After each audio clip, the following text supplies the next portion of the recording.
On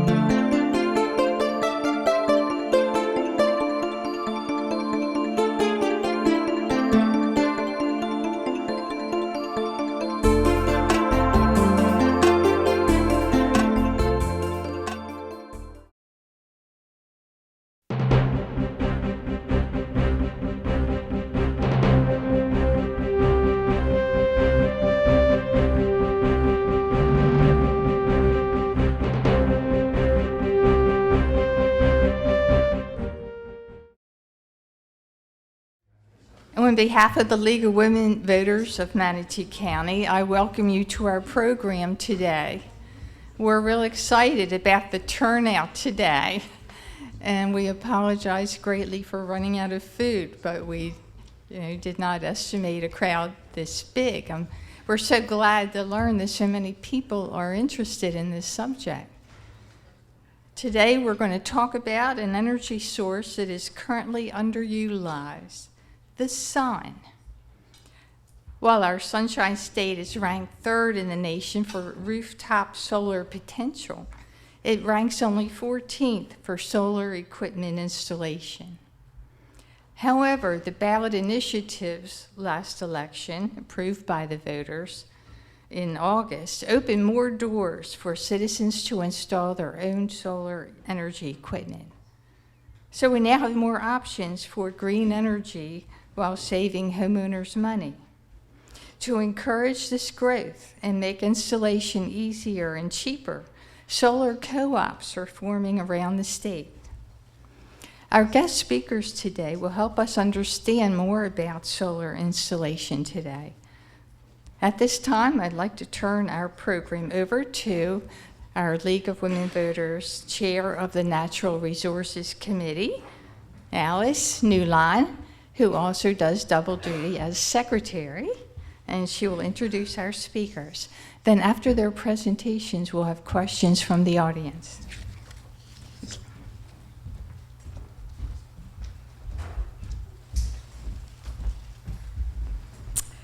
When we conceived this program, we decided that we wanted both to get the industry perspective as well as the perspective of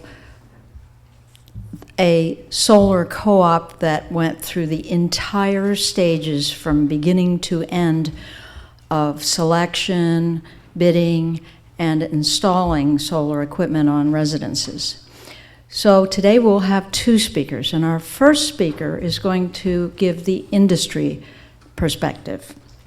Mike Antile is on the board of the Florida Solar Energy Industry Association, and he's also active in Renovate, which is a solar financing option, and he will be able to give us perspective on the producers and the installers of solar equipment and where the state is as far as residential solar. So, Mike?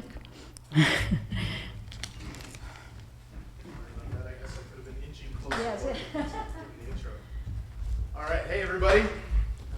How we doing? All right. My name is Mike Antile. Thank you for the introduction. You read it just like I wrote it, so no, I'm just kidding. That's the joke. So yeah, I'm on the board of directors of the Florida Solar Energy Industries Association, FLSIA. We're a trade group. We represent the solar industry, but we are probably maybe a little bit more than that. I know my personal background extends a little bit beyond the trade association. I actually got into policy work about a decade ago, and I definitely have the battle scars to prove it. Solar is an uphill climb in the state of Florida. You would think, as we alluded to, we're the Sunshine State, it should be a slam dunk. Everybody should have solar, but the reality is, there are some pretty big challenges that we have to overcome. One big entity that we have to overcome. Who's the electricity provider where we're at right here? FP&L. Okay. How long do you want me to go? I could talk all day, so. Okay, all right. And just out of curiosity, these cameras are for posterity's sake? Is this news or anything like that, or? It's a local television station. Okay, all right, just making sure. I've got to curb my comments. Sometimes I can be very loose, sometimes I have to be reserved. So, Okay, all right, I can deal with that.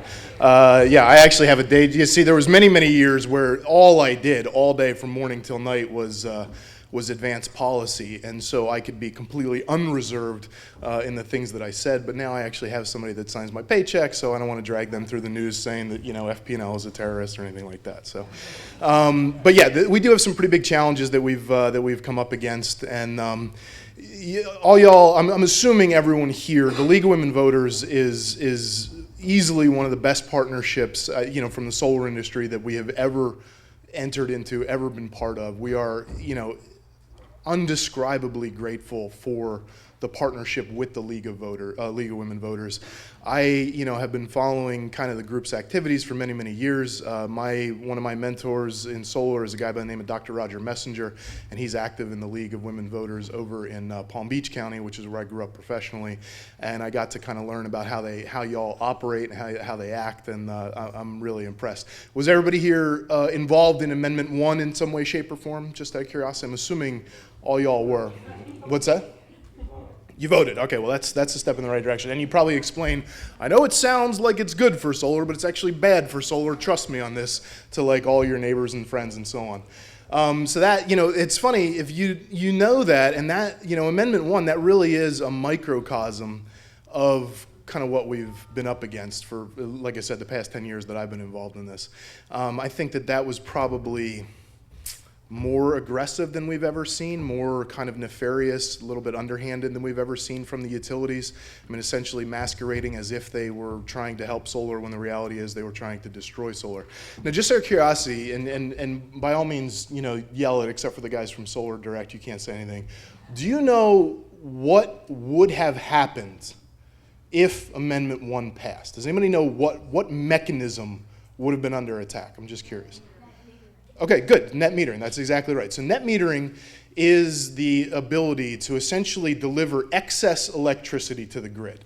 On a typical day, if you have solar on your rooftop, and depending on how the solar installers size it, you will have excess electricity, right? And so you can deliver that to the grid, and you get a fair compensation for the electricity that you deliver to the grid. Essentially, you become, a little bit of a producer sending these excess electrons. Now, you're never going to get rich. You're never going to make make a fortune off of selling this electricity to the grid, because under the mechanism of net metering, once you hit, basically, once you've consumed as much solar in your house as you've produced, then the rate that they give you drops from a retail rate down to a wholesale rate, and it's not really financially feasible. So the idea there is we don't want, a bunch of individual producers to the grid. Well, I shouldn't say we don't want that. We do want that, but everybody else doesn't want it, and that's fine. I mean, one step at a time, right? And so if Amendment 1 had passed, net metering is what they would have gone after. And basically, they make the claim that distributed solar is actually a net burden to your neighbors. And so if you're delivering that excess electricity to the grid during the time of the day when your house isn't using it, that your neighbors are subsidizing you by giving you that retail credit. Well, the reality is study after study after study after study shows that it's actually just the opposite. Even at that retail credit, technically speaking, you could be getting a lot more for the value that you're delivering to the grid. Now, I could go on and on, about this, but I'll give you just two quick examples. Number one, when I deliver excess electricity to the grid, the power doesn't go from my roof down to the central generation facility. I don't know what you guys have around here, probably just big natural gas plants somewhere, right? Down to the natural gas facility. The electrons don't go down there and then turn around and come back to your neighbor's house. The electrons go out and to your neighbor's house or to the nearest point of consumption, right? So right off the bat, you've just created a savings for the entire electricity grid. You have created a savings for your neighbor and for the people that are part of that same grid that you are. So that's one example. And depending on who you ask, the typical loss of efficiency is anywhere from 30% to much higher, depending on how you ask. Some people will say, especially with these big plants, that they're actually chunking in 3 pieces of coal for every 1 unit of electricity that actually comes out your outlet there. But nevertheless, let's say it's an average loss of 30%, which is easily verifiable. That's right off the bat how much you're saving your neighbor. Number 2, we're going to talk about the co-op today. If enough people get together and install solar on your roof, that is also a savings from an infrastructure standpoint, right? There's less wear and tear on the grid.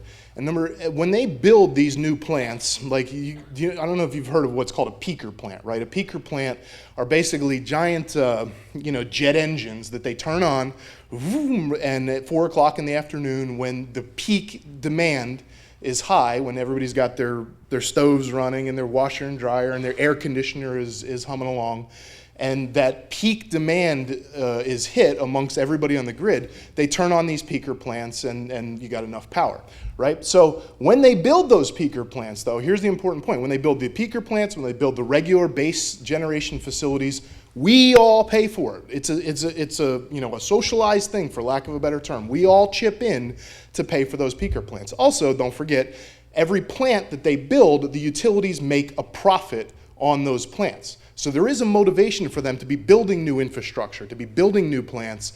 They're making a profit on literally everything that they buy and everything that they build. I mean, they make a 14% profit on, the paper towels in the men's restroom. Now, don't quote me on that, but I mean that's kind of how deep they're making these profits. So of course, they don't want you producing electricity.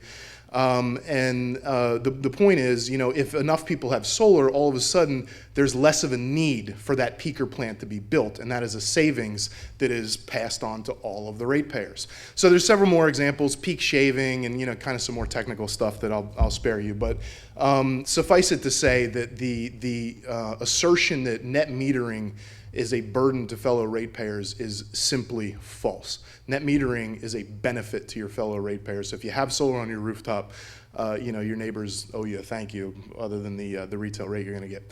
So, we have been fighting this battle around net metering basically since net metering was implemented. It really hasn't been around that long.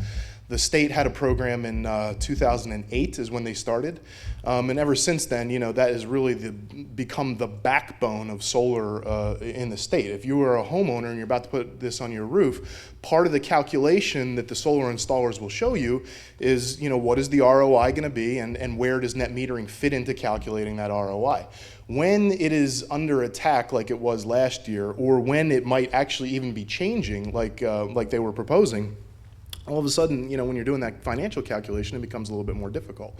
The good news is, and this is probably the first time I've been able to say this in a long time, the good news is, we have really succeeded in staving off that attack in net metering. And the funny part is the utilities will go after it in so many different ways. And, they have, I forget what the number is, but well over 100 lobbyists in Tallahassee. We have, on a good year, there's maybe 5 or 6 of us running around up there. This year, I think we're up to about 10, just because we've had so much good momentum. But we want to keep the momentum going, for sure. What else can I tell you? So that's net metering. Oh yeah, so they can attack it in so many different ways. So first, there's the ballot initiative. So we launched this Floridians for Solar Choice. I was one of the founders of Floridians for Solar Choice, and I'm still a board member there, and hopefully you'll see another iteration of that. Floridians for Solar Choice was a ballot initiative that the fake ballot initiative responded to. I don't know if you all followed the history there, but basically we had this good ballot initiative, which was for third-party PPAs. So there's a couple different ways of financing solar. Third-party PPA is by far the most common type of financing, but it's illegal in the state of Florida. You might have heard this talking point that we're one of 4 states to specifically ban this transaction. Like it's like mind-blowing, right? The Sunshine State. And a third-party PPA is very simple. It stands for Power Purchase Agreement. Basically what it means is that somebody else will pay to put the solar on your rooftop, and then you enter into a contract where you're buying the electricity that comes from that system until a point comes where it's similar to like a lease to own. You can actually own the system, once you've bought the electricity. Like I said, it's by far the most common method of solar deployment, and we actually launched a ballot initiative in January of 2015 that would allow for third-party PPAs, and that was called Floridians for Solar Choice. So we were humming along, and we were collecting signatures. If you all have been part of grassroots campaign, and I'm assuming by this group that you all have, no matter how hard you work, no matter what you do, there's ultimately going to come a time where you have to have professional signature gatherers, right? You just have to pay these people a couple bucks at a clip because they know what they're doing. They come in and they can collect, 1,000 signatures in the time that it might take me or you to collect 100 signatures. And so the first thing that the utilities did when we launched Floridians for Solar Choice is they launched this very false counter initiative, which they called, ironically, Consumers for Smart Solar, right? Not a single consumer was, part of this, but that's how you name things these days in the post-1984 George Orwellian world that we live in. They called it Consumers for Smart Solar, and their whole goal was just to kill Floridians for Solar Choice, which they did. They started by outbidding us. They started by raising the price of those signature gatherers, and so they would put their signature gatherers out, and we were paying $2 a signature, then they were paying $3, then we were paying $4, then they were paying $6, and on until eventually they just financially ran us out of business. And then they took the unprecedented next step of actually pursuing that bad agenda, which is what turned into Amendment 1, which all y'all participated in helping to defeat. And that was unprecedented. I mean, it really was. The coalition that we put together, that every person in this room is part of, the Floridians for Solar Choice Coalition and the Coalition Against Amendment 1 was like nothing that has ever happened in the state of Florida, certainly not in the 10 years that I've been doing it.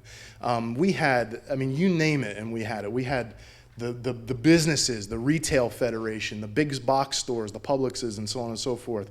We had the faith groups. We had people from the furthest left, which oftentimes would be considered kind of the forebearers of solar energy. And then we had people from the furthest right, which were kind of new that we brought to the table. We had the Libertarian Party of Florida. I think there was like 75 organizations that signed on to this, and it was just a massive coalition. And of course, the League of Women Voters, which your grassroots operation is like unparalleled.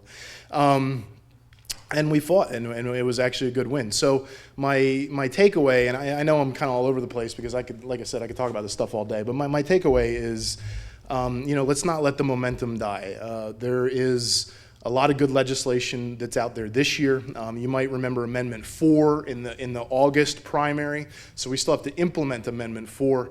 The legislature has proven in the past that even though the voters might approve something, the legislature isn't necessarily going to do their simple job of basically implementing it.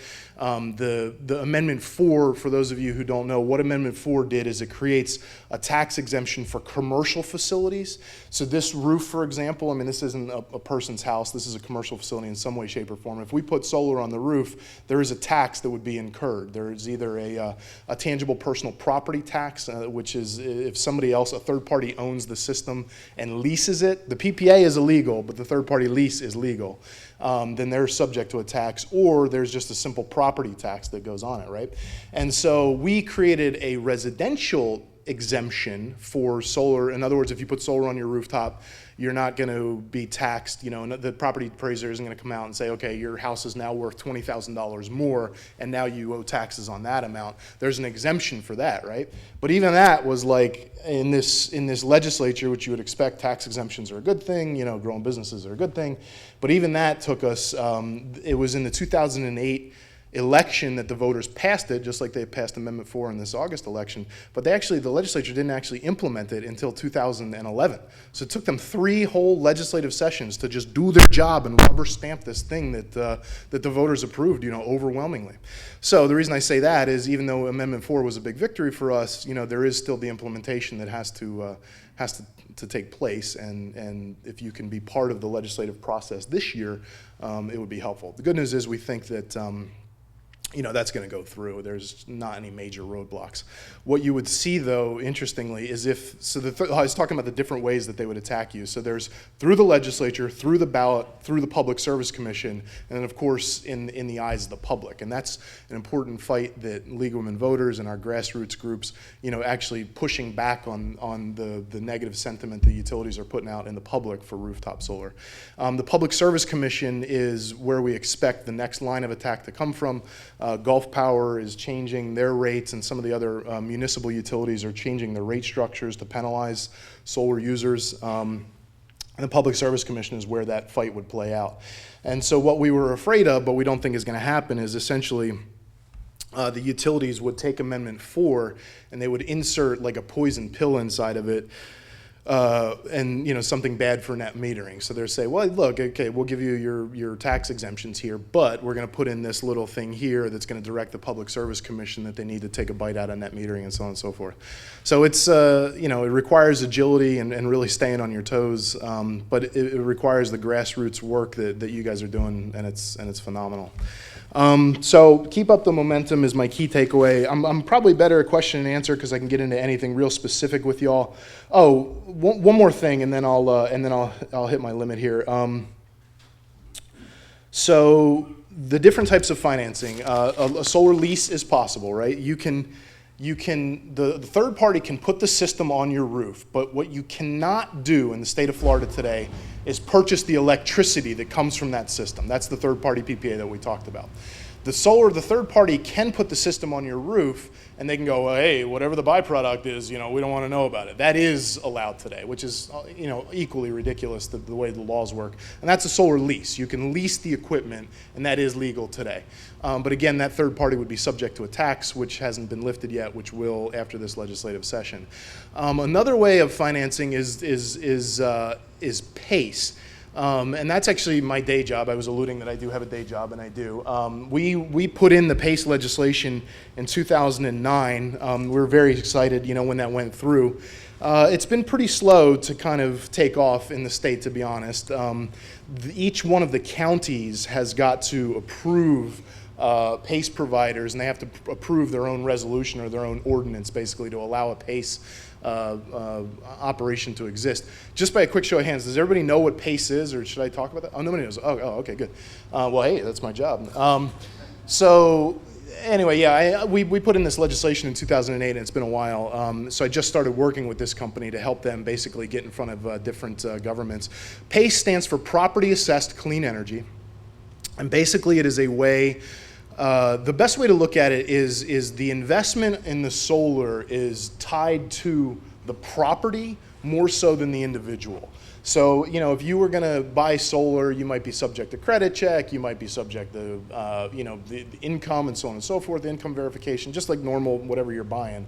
PACE is more tied to the property. So what a PACE provider is looking for is, are you paying your property taxes? Have you paid your mortgage? Do you own your house? What percentage of your house do you own? So on and so forth. And basically the way it works is the PACE company, the third party, will pay for the solar system. And then you, the individual, will pay for that loan through an additional assessment on your property taxes every year. So every year when you pay your normal property taxes, or quarterly when you pay your property taxes, there's an additional line item, an additional assessment, and that's how you pay down the solar installation. And you can also do HVAC, anything in Florida. It's anything that's weather or energy related. So you can do roof, you can do air conditioner, windows and doors, the building envelope, solar, renewable energy, solar hot water, so on and so forth. And the whole idea there is to defray that upfront cost, right? I mean, it sometimes can be an emergency measure. If your air conditioner goes bust in the middle of summer and you don't have $8,000 in your pocket, PACE can come in and they can help you, get that system up and running quickly, and then you pay it back through a line item on your property taxes. One of the benefits to PACE is it is possible, it doesn't always happen this way, but it is possible to transfer that assessment to the new homeowner. So if you have a house that needs a roof, and you've got to calculate this asset that's going to last 25 years, hopefully more, for a good roof. And that you're only going to live in this house for 5 years, that can be sometimes hard to swallow, right? So the beauty of PACE is you can transfer that to the new homeowner, and the concept is for solar, for example, and for some of these energy efficient things, that you're also theoretically passing on the savings to the new homeowner. It really is a phenomenal program. There's about at least 100,000 installations across the country that are financed through PACE. Here in the state of Florida, there's probably maybe 4,000 or 5,000. My company has done 70,000 installations. We're definitely the biggest PACE provider. And we're coming to Florida. If there's an action item and you like PACE, We need Sarasota County. Anybody here lives in Sarasota County? They're onto it. Like they're hot to trot for pace, but they're just moving at a very slow pace. No pun intended.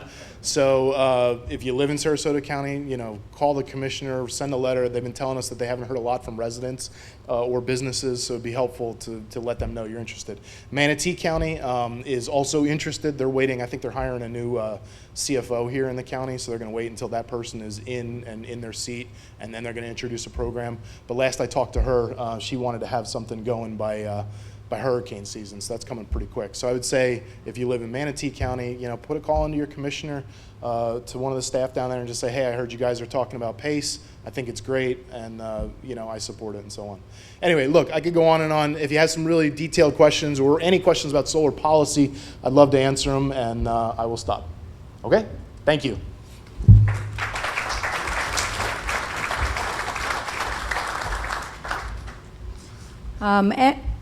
After 24 years in Houston, Mary DuBois and her husband Bob moved to the Orlando area in 2004 and promptly saw 3 hurricanes that season, and I think that's actually the Florida weather gods trying to match her energy.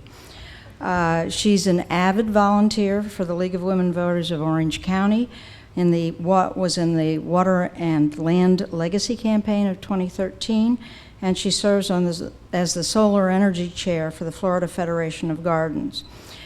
Mary saw heard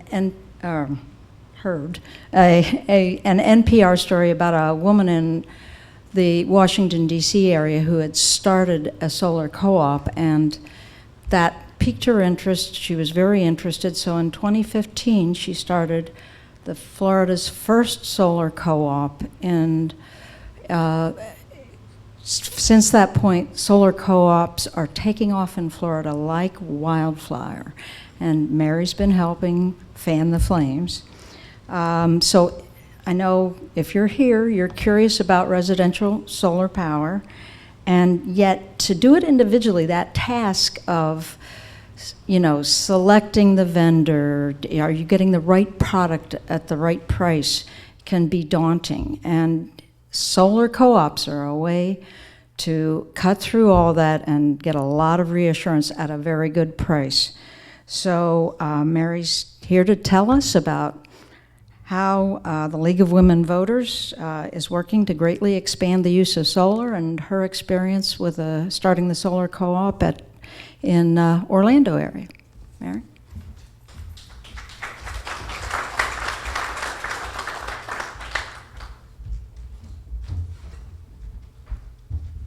Thank you, Alice, for that introduction, and thank you for the League for holding a hot topics on I think it really is a hot topic. Solar is certainly in the minds of so many people as a result of the amendments last year, and we're seeing Solar City come into the state, which is a big solar installer and beginning to do a lot of advertising. So we have a lot of attention and focus on solar these days. Well, the League is involved with solar, the League of Women Voters, because they are very concerned about the environment here in Florida. The League believes that we need to expand solar in a very big way, and they see solar co-ops as a good way to do that, is to bring solar to the community, get people educated, get people involved, and whether they go solar on their rooftop, we want more and more people to be in the know about solar. Thomas Edison, you know, he lived in Florida. I learned that when I got here. You all probably know that very well. But he had something to say about solar. He said, "I'll put my money on the sun and solar energy. What a source of power. I hope we don't have to wait until oil and coal run out before we tackle that." Yes, Thomas, I agree totally with what he's saying there. And he did invent the electric car. There were probably more than one person who invented it, but he did have electric cars. Well, today, Florida has enormous potential. I think everybody agrees on that. We should, because of the amount of sunshine we receive here in the state, we should be number 3 in the amount of solar energy that we see in the state. East of the Mississippi, we are number 1. Does anybody know the state that receives the most sunshine? I know the solar people do, but Arizona, that's right, they do. And I guess, I don't know, number 2, Colorado, I don't know, California, I'm not sure who that is. But Florida is number 3. But east of the Mississippi, we are number 1. But we do lag behind in the amount of solar we see installed. Depending on who's doing the counting, we're number 14 or we're number 20. So we have quite a gap here that we could close. And we know that a lot of people are headed to Florida. So that represents more rooftop, more potential, more reason that we should find ways not to have to build more generating capacity. Let's try to avoid that, because that comes with all kinds of environmental downsides. Florida was headed in the wrong direction. State solar rebates were ended in 2015. They were very popular with those people who actually got them. And for the other people who wanted them and didn't get them, they were not very popular. But they were all ended in 2015. And at the same time, the energy efficiency goals were cut by 90%. And this, as Mike said, this was done at the Public Service Commission, the state board that regulates the electric utility industry. And some people would say maybe pays too much attention to what the utility people want. Okay, but in 2016, we see citizen support for solar. People showed up at the ballot box, and we were very excited about the way they voted. Amendment 4 passed by 73%, and the Amendment 1 failed because the word did get out, despite a $26 million campaign by the utilities, that it was not good for solar. Thank goodness y'all, the voters, listened. Well, we're building a lot of real estate here, and we're putting very little solar on it. Not a good thing. We need to change that.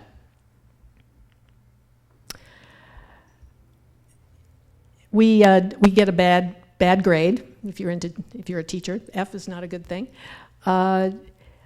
We just aren't doing a lot of things right. As Mike said, policy is not very pro-solar in this state.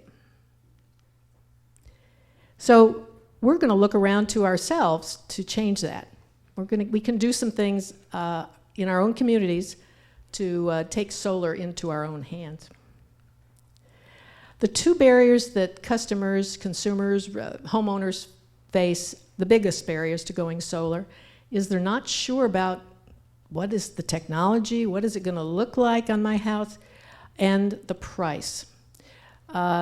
Prices have been coming down. That's a lot of good news. We've seen a dramatic price drop in the last 10 years. So some people who might have looked at solar several years ago and were put off by the price, I'm encouraging them to come back and take another look, because they will see a big improvement. But the knowledge, many of us don't have a neighbor or a friend or anybody that we know that it's gone solar. And so, that natural way some of us look for information is just not available to us. So that is one thing that solar co-ops do provide. It gives you some information on which to make a sound decision for your own home. Well, solar cooperatives. There's a confusion. That name cooperative, are we going to be building generating plants? Are we putting up panels in warehouses? No, none of the above. These are buyers cooperatives, and we'll explain that a little bit more. But what we're doing is, when co-ops form in a community, the people who have joined are literally bundling their buying power. They're saying, here we are as a group, we're motivated to go solar, and so they're bundling their buying power. As an individual, you're not doing that. But when you're part of a group, you can say to the installer community, here's a group of us that are ready to go solar, and they will pay close attention to what you're doing. The free market approach uses competitive bidding process to select the installer and secure significant discounts on the rooftop solar system. Essentially, the way the buying power is manifest is a the group will put out a request for proposal. In other words, we're asking for, answer these questions on what kind of equipment would you provide? Tell us about your company, your depth of experience, the experience of your key principals, and tell us what price you're going to put on this. In the co-op process, we ask the installers, give us your best price as you submit your bid to the group. We will not call you up and ask you to negotiate your price down. So it's please send us your best price up front. Each homeowner contracts individually with a co-op selected installer. After the installer has been selected, it looks pretty conventional after that. But the way the installer is selected, the co-op members make their selection themselves in a one-night meeting. It's called the Solar Installer Selection Meeting. And the group who comes, the people who come, and all the members are invited to come. Usually a third to a half of the members come. Some people really like digging into that kind of information, and others say, just let me know what you decided and I'll go with that.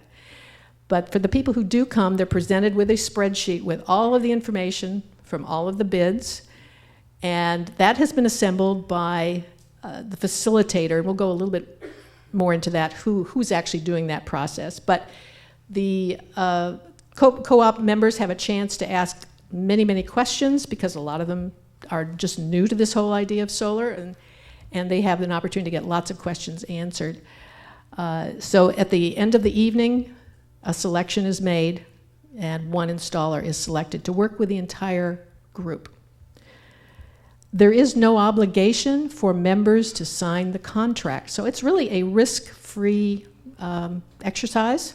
There is no commitment. There's no commitment to pay money as they're joining, and there's no commitment to sign the contract with the installer. So we have people who get a proposal, and for a variety of reasons, some of it price, say, I'm not ready to do that. But many do. Usually about a third to a half of co-op members go ahead and sign the contract and get solar installed on their rooftop. Well, part of the education process involves public meetings. When we have a solar co-op, there is a formal launch date, and then solar meetings are scheduled. In fact, Sarasota County, right next door, launched a co-op on January 4th with a press conference, and they have had several meetings already and more to come. If you want to attend any of those, everybody's welcome to join, to attend. You don't have to join to go. Just if you're curious, everybody's welcome. And they're about an hour and a half. You'll learn about solar equipment, what that looks like for a residential home. You'll learn about the co-op process and financing options. The co-ops, as these are designed, do not go out and do an RFP and negotiate with banks. We let each homeowner kind of work on their own financial source. Some people are cashing in a CD that isn't making any money. Some are using a line of credit. Some are going to credit unions or a bank, some of which have solar loans and some which just have consumer loans. There's just a whole variety of ways that can happen. And of course, PACE. PACE is new. If it's available in your city or county. And in Manatee County, do we have any community that has already passed PACE? Not in Manatee. It's coming. Yeah, it's coming. By the time we get there, it should be. Okay, well, how do you get involved? Well, hey, you could help start a co-op. We don't have a co-op in Manatee County. We would like to have a co-op, the league being a key part of that. Or perhaps you could be a co-op partner. Maybe you're involved with an organization that would like to help the league make that available here in Manatee County.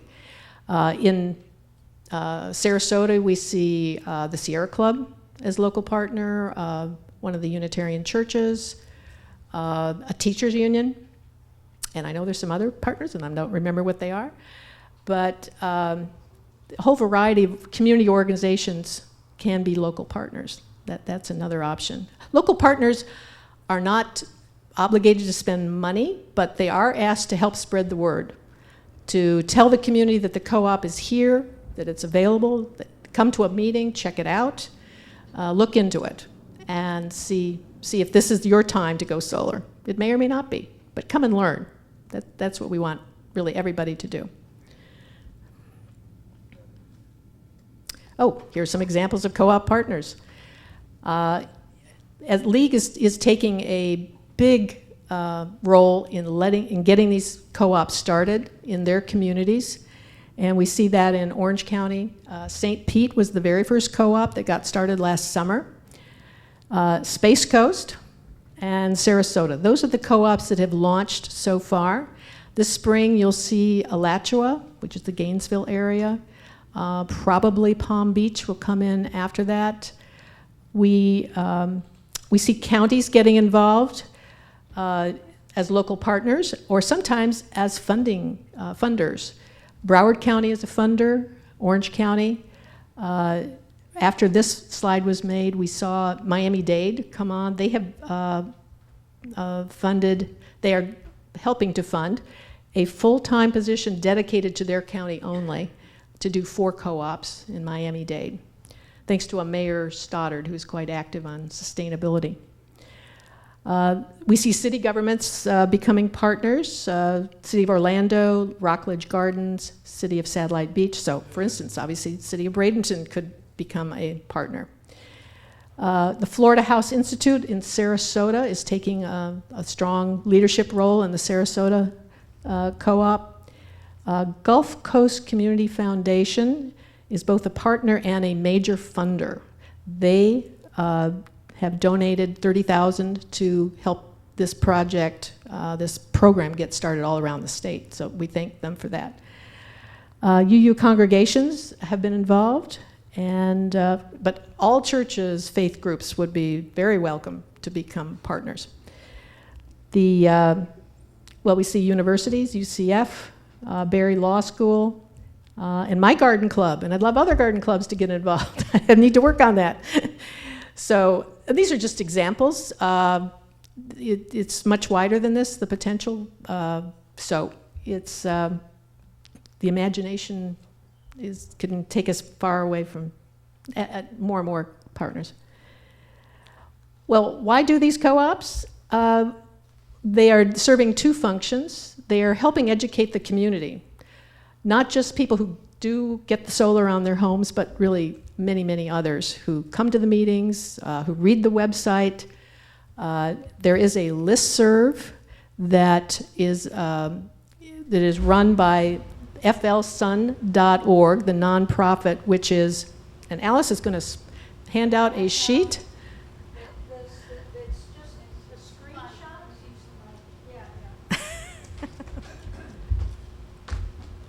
I'm going to pass out this. This is a screenshot of FL Sun with a big arrow that says, press this.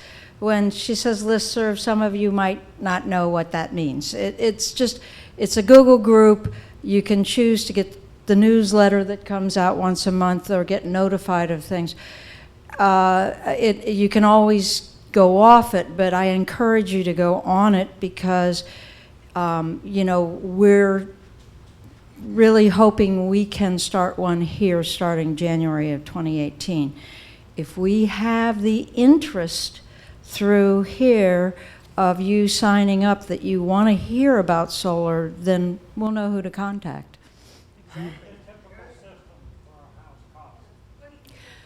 Okay, yeah, good question. Yeah, we'll do, definitely. We're saving homeowners money. We often see systems that are costing 10-20% less than would have been available without the co-op. So that's a very nice benefit. Whoops. Yes? I want to understand something. Okay, okay. I guess we're at the question point, yeah. I want to understand. I want to understand something. If Is that on? I don't know. I can talk loud enough. If I go to Harbor Freight and buy solar panels, I thought that the state of Florida has a way that I get it installed free. That's what was That was probably the rebate program that ended in 2015 or 2016. Okay, so it's no longer in here. Right. But what if I go now and buy solar panels? Will the co-op install it for me? The model for the co-op is that the co-op members select an installer. The installer is the one that is going to provide the equipment, including the panels, and do the installation. So no, it's not set up to work with a homeowner who already has panels. Okay. Thank you. Right. Another question? We had a question over here. Do you want to? Hi. Sorry, I'm not used to that. I'm actually in real estate, and we also have solar on our roof. So I've run into this professionally and personally. Appraisers are not giving any value to solar, which of course will save the money through this is to either of you, but will save money to the homeowner each month, making their house more affordable. They can afford more house, et cetera, et cetera. How do we resolve this? This is because you're putting on more and more, and you're doing the financing. How do we add value to the homes in an appraisal? That is a great question. There is an appraisal institute, correct? There is, and presumably they're supposed to be educated, but the banks still care and don't accept them, and it's not getting anywhere. We've done the battle a couple times, and it's exhausting. Well, could you give us some advice on how to do that? Make it mandatory. I mean, it's like saying you don't have a swimming pool. Yeah, what we've been told is if there's no examples of solar in your neighborhood besides you, how do we comp it? And it's like I'm saying, if I was the only one with a swimming pool, would you not give it value? And the value, that actually costs you money.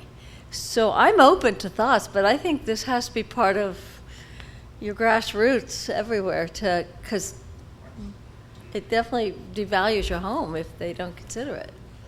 That's a good point. Do you have any comments, Mike? You want to come here? So it is a double-edged sword because we don't want the property taxes to go up. So what I would suggest, and that is an interesting point that you raise. I can't honestly say that we've thought about it, or that I've thought about it. I'm sure somebody else has. But my instinct would say that the property appraisers meet as a group, just like anybody else. They do, and they actually have special courses in it, but it's not a mandatory thing. It's a voluntary thing, and there's a couple green appraisers who are fighting for it. Right. And teach it, but it doesn't go anywhere, and the banks don't care. So it's got to be down to the lenders almost. Well, that's what I was going to say. Is what you would do is you would have the real estate community approach the property appraisers as a whole and present them with resources. It happens. I mean, it really does There happen. aren't that many of us who are green realtors, so. Well, but there, even if you're not a green realtor, I mean, you can't. If the house has solar on it and it's your listing, I mean, there's not much you can do about it, right? So the real estate industry, in some way, shape, or form, approaches this group of property appraisers and provides them with resources. The good news is there are resources that are out there. And We they just have need to them. get them in the hands of the And property they have appraisers. them. Right. I think that's something. Yeah, that's my suggestion. I Yeah. can talk to you And we've done afterwards. that. I mean, I'm just saying if there's anything you could do in the lobbyist end. Okay, Put thank some you. thought into that. That's a good point. Did you want to come here and ask the question? We need you to mic. Well, we're in the condominium neighborhood in Bradenton off Cortez Road, and we have 434 units on 85 acres.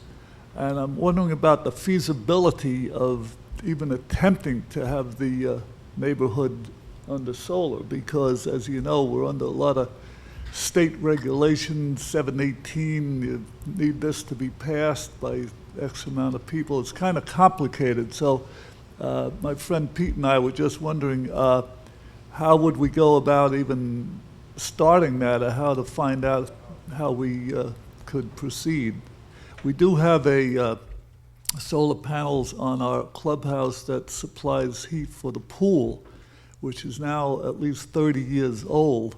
So I would imagine that that should be updated maybe easily. But again, I was just wondering if anybody had an opinion on how we go about doing that. Okay. Not an easy problem. I don't really have a good concrete answer for you. Our staff, our FL Sun actually is a partner, is a program of a group in Washington, D.C., which really sees what's going on around the country. And their staff may have some insight to share because they see the much bigger picture than we do with working with the local co-ops. Yes, Michael, come here. So one of the first mechanisms that I described was a power purchase agreement. So in other states, what you just described, the scenario you just described, is something that's easily done. Basically, we put the solar on a community area, whether it's the condo association rooftop or grass area, and then we can prorate each person basically making a payment towards that solar system, and then each person would receive some sort of offset. But that's under a power purchase agreement, which is illegal in the state of Florida. So there is not an easy solution for that. There really isn't. In fact, weren't you on that email string? Somebody just asked us that the other day. Maybe it was Deidre. But anyway, not an easy problem to overcome. I would say go down the road of a lease, because you can essentially, same thing, like I said, as long as everybody chips in on the lease, the electricity is just a byproduct of the equipment that you own, but you've got to do the job of selling all your neighbors on actually chipping in the first place.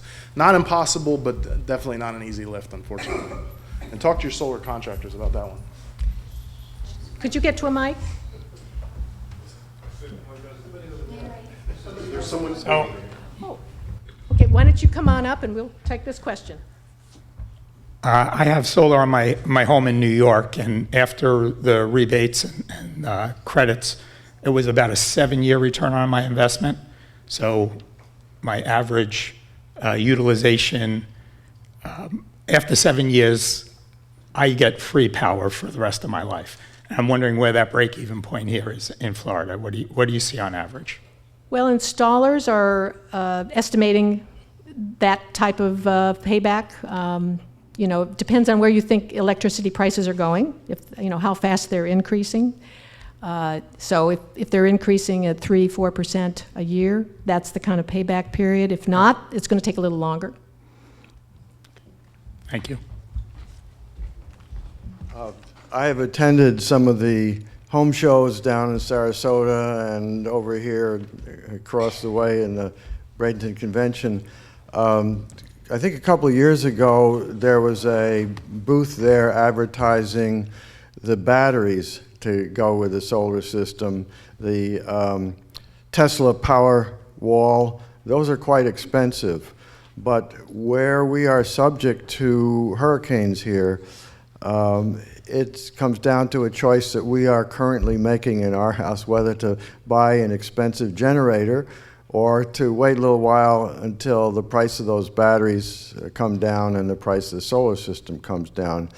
A couple of years ago at the home show in Sarasota, there was a Tesla booth, and then one of the competitors told me the next year that that guy was put out of business, or at least had his certification from Tesla non-existent. So apparently the Tesla company got after him, but they're still being advertised at the home show. So the batteries should be considered as part of the total solar system, especially for Florida. Well, I think a lot of us know that batteries are expensive and in many cases represent an operational challenge. We haven't really seen the power walls in wide use here, so we're not quite sure how they're going to work in Florida. Is that fair to say? They work, it's just cost.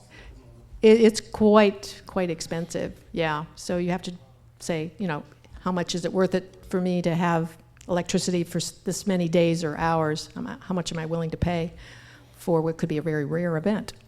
But it's a calculation. Yes? Under the PACE program, since the payments are applied to the tax bill, are they tax deductible? My standard answer there, the standard answer is consult your, tax accountant. But there are tax benefits. I really couldn't get specific, especially on TV. Just kidding. But yeah, if you want, I'll talk to you afterwards. Okay. But there are benefits implicated there. Three-part question, please. One, can solar arrays be mounted on mobile homes? Can they be used on flat roofs? And what is a ballpark figure for a 2,000 square foot? I don't know if that's, I'm not good mathematically. 2,000 square foot, perhaps, place. Well, yes, they can be put on flat roofs. But they're going to have to be tilted, and it's going to Right. cost a little bit more for the racking. Right. Now, when it comes to mobile homes, I'm going to call our installers here. Is anybody from the mobile you want to mention?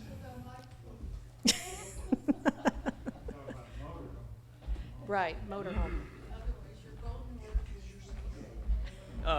My name's Sam Cerrito. I'm from Solar Direct. I'm just here to listen and observe.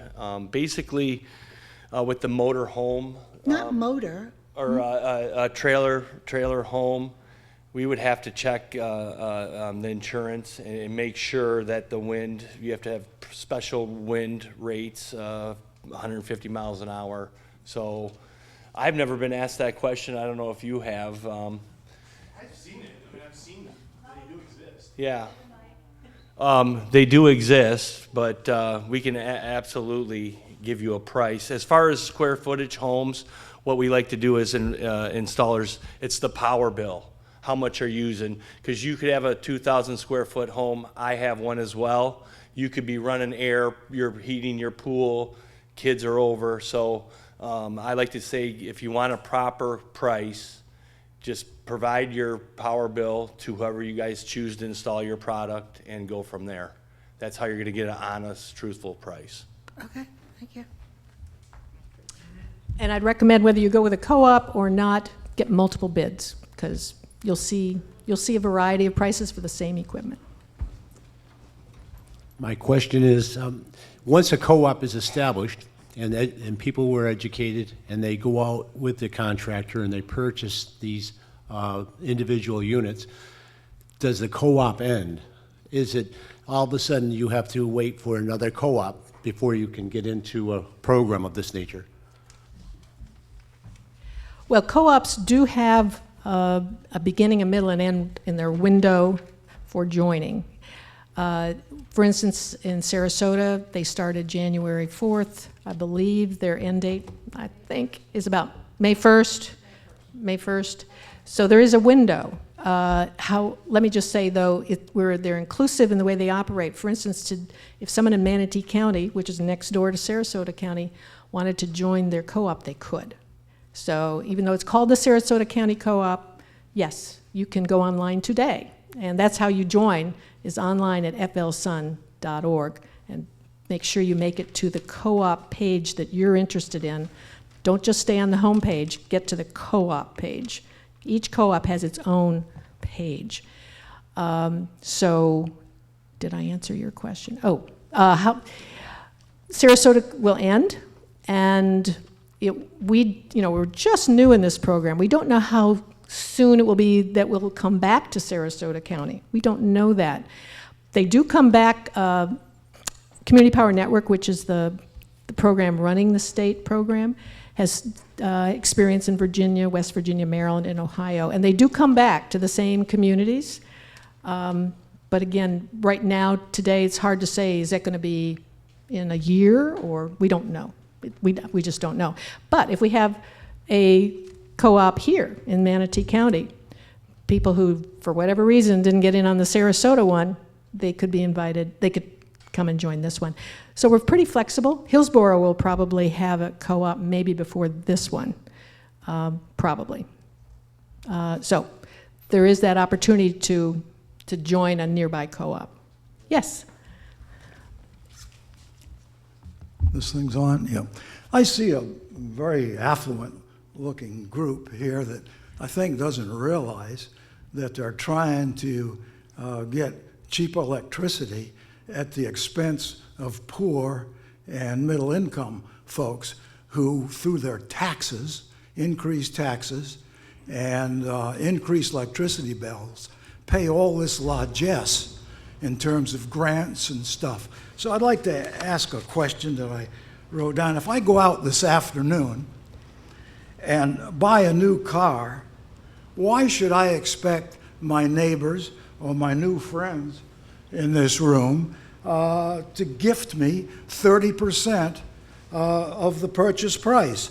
After all, the government has no money to pay this 30% that it already doesn't steal from me and my neighbors and the people in this room. So Okay, that's my question. Yeah. In North Carolina, for example, we have that.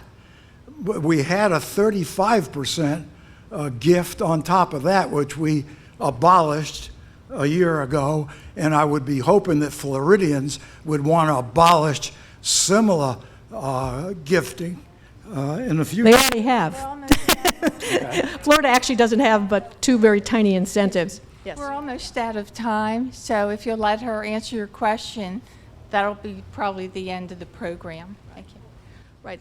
He's referring to the 30% investment tax credit. It's a federal income tax credit, and it's a benefit to people who go solar, who pay federal income tax. They are permitted to deduct the 30% of their solar system cost, and it applies to some other energy efficiency. The reason the federal government did this is they were trying to stimulate a new industry, well, relatively new industry, it's the solar industry, because it had many, many benefits for society.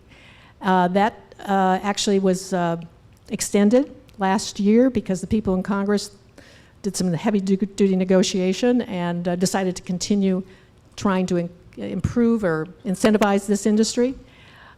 Michael made the point, we're not actually cost shifting.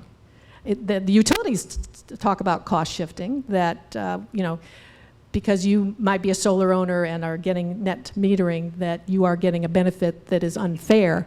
They do make that case, but he made the other case that there's actually a more benefit to everybody because that is actually occurring. We're avoiding building big, new, expensive generating plants. We're avoiding wear and tear on our current system. So actually, when you tally up those benefits, it turns out solar production on your home, it's really worth more than the retail value, although we're not ready to go and make that argument because most people would say, hey, that's not fair. So there's a whole lot of evidence done in like 10 different states in various rate cases that the value of solar is actually far above the retail value that we're all paying. I'd like to see the calculations because I don't believe it for 1 minute. Thank you very much. Okay, thank you. Oh, this was a really information-packed program. I think we should give our guest speakers a big hand. They came quite a distance to come to our program today. And also, I want to thank the Bradenton Women's Club for the use of their facility. It's a fine facility. And I hope you'll keep coming to our informational programs. We're having one next month on charter government. You've heard about charter schools. Well, this is charter government. Some counties have it, some counties don't. And we're going to be talking about the pros and cons and why Manatee doesn't have it, whereas many of the surrounding counties do. It presents a lot of flexibilities and opportunities for citizens to be more involved in government. So we hope that you will come to that one. That'll be on the second Monday of March, which I think is the 12th. Anyway, we also thank METV for taping our program. And you can watch the program by going onto their website, metvweb.com, and you can find when their stations are going to be airing the program. And it'll, and within 5 days or so, it'll be on their website at their YouTube link. So you can tell your friends that they can watch it if they missed it. And we also encourage you to join our league. You can find out more about us at lwvmanatee.org. And thank you again for coming today and enjoying our program. Thank you.